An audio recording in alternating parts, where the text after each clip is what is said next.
Hello, എന്തൊക്കെയുണ്ട് വിശേഷങ്ങള്? പിന്നെ നിങ്ങളുടെ ചായയുടെയൊക്കെ കഴിഞ്ഞാ?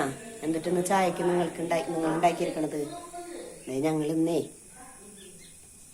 ഓട്ടട എന്നിട്ട് ഉണ്ടാക്കിയിരിക്കണ കണ്ടില്ലേ? ഓട്ടട. ഇത് മറ്റേ മൈദയുടെ അല്ല കേട്ടാ, മൈദയുടെ മുട്ടപ്പത്തിരി അല്ല, ഓട്ടട. അരിയും നാളികാരും ചോറും കൂടെ ഒക്കെ വെച്ചിട്ടിട്ട് അരച്ചിട്ട് അപ്പം തന്നെ അരച്ച് ഉണ്ടാക്കിയതാട്ടാ.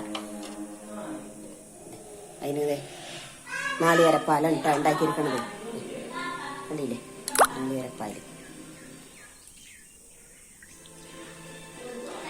പിന്നെ പിള്ളേരൊക്കെ സ്കൂളിൽ പോയാ? നിങ്ങളുടെ